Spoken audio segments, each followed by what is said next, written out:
Hello everyone, welcome to Internet Learning. Hope you all are doing well. So today we are going to discuss the topic deflation hollows and caves. So first of all, we have recently started our WhatsApp channel. So if you haven't joined it yet, please join it. The link is in description box. So let's start with our today's video, deflation hollows and caves.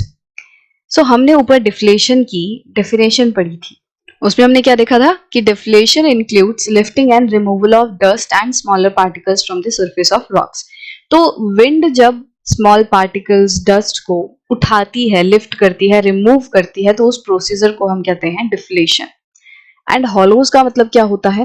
Hollow का मतलब वैसे होता है खोखला, but अगर हम surface की basis पे बात करें कि यहाँ पे कोई जमीन है उसमें कुछ हॉलो हुआ है, इसका मतलब वहां गड्ढा हो गया है, डिप्रेशन पड़ गया है.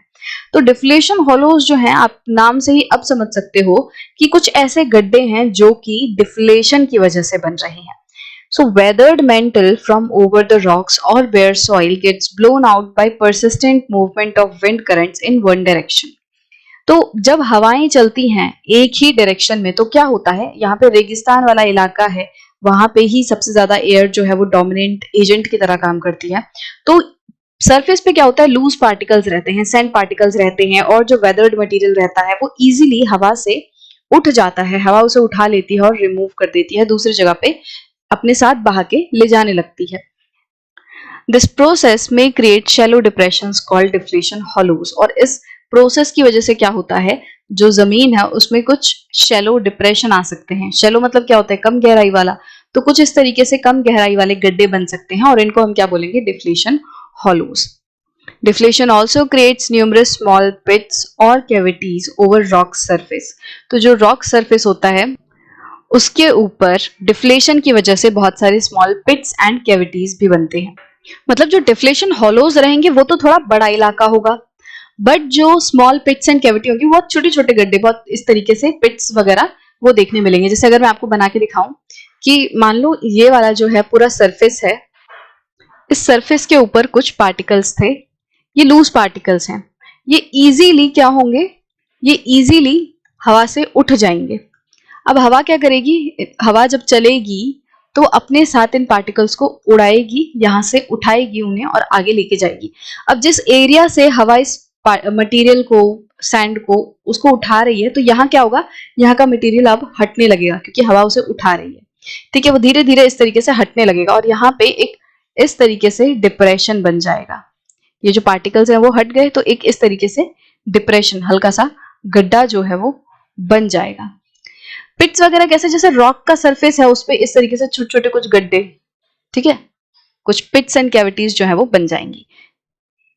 ये भी क्यों बन रही हैं, ये भी जैसे यहाँ पे कभी मटेरियल रहा करता होगा, बट हवा चली तो हवा ने क्या किया, अपने साथ इस मटेरियल को उड़ाया और ये जो एरिया है उसमें गैप आने लग गया, मतलब यहाँ पे गड्ढे थोड़े बनने लग गए. The rock faces suffer impact and abrasion of wind-borne sand, and first shallow depressions called blowouts are created, and some of the blowouts became deeper and wider, fit to be called caves. अब ये जो material हवा उठा के ले जा रही है, ठीक है, यहाँ पे क्या हो रहा है, यहाँ तो चलो डिप्रेशन बन गए, ठीक है, बट होगा क्या कि आगे मान लो यहाँ पे कोई रॉक है, यहाँ पे इस तरीके से कोई रॉक है पूरी. अब इस रॉक में जाके हवा जो है वो टकराएगी और हवा के साथ जो मटेरियल है वो भी टकराएगा, ये पूरी रॉक है. अब यहाँ पे क्या होगा, जब हवा यहाँ पे आके टकराएगी और जो मटेरियल वो अपने साथ लाई है वो टकराएंगे इस पे, तो धीरे धीरे करके यहाँ पे क्या होने लगेगा, यहाँ पे अब्रेजन की वजह से. अब्रेजन क्या होता है, जो घर्षण होता है, घिसाव होता है, रगड़ना होता है, उसकी वजह से यहाँ पे रॉक जो है वो टूट टूट के गिरने लगेगी. यहाँ पे रॉक में इस तरीके से कैविटी बनने लगेगी, ठीक है, हल्का सा गड्ढा होने लगेगा. तो अभी ये कम गहरा है, देखो ये अंदर, ज्यादा अंदर की तरफ ये अभी टूटा नहीं है, तो इसको हम क्या बोलेंगे, इसको हम बोलेंगे ब्लो आउट. ठीक है, पहले जो है वो रॉक कहां तक थी, पहले रॉक यहां तक थी, ठीक है, ये यहां तक रॉक थी, बट ये वाला पूरा हिस्सा हवा में पार्टिकल्स जो थे उसकी वजह से टूट गया, क्योंकि हवा इस रॉक से आके टकराएगी, रॉक से आके टकराएगी तो पार्टिकल्स भी टकराएंगे और उससे, जैसे सैंड ब्लास्टिंग का प्रोसीजर हमने समझा था, तो उसी की तरह यहाँ पे क्या होगा, जो गड्ढा है वो बनने लगेगा. यहाँ पे गड्ढा जो है वो सरफेस पे नहीं बन रहा, बल्कि साइड में, रॉक के ऊपर साइड में बन रहा है. ठीक है, यहाँ पे इस तरीके से ये जो है ये गड्ढा बनेगा। अब धीरे धीरे करके क्या होगा, क्योंकि हवा तो आती जाएगी, हवा लगातार यहाँ से आएगी, वो पार्टिकल्स को जो है वो लगातार इस रॉक के ऊपर मारेगी, और जब लगातार पार्टिकल्स इस पे हमला करेंगे, इससे आके टकराएंगे, तो धीरे धीरे करके ये जो केव कैविटी थी, ये जो ब्लो आउट था, वो बड़ा होने लगेगा, और इस बड़े हुए ब्लो आउट को हम क्या बोलेंगे, केव्स। अब ये गुफा की तरह बन गया।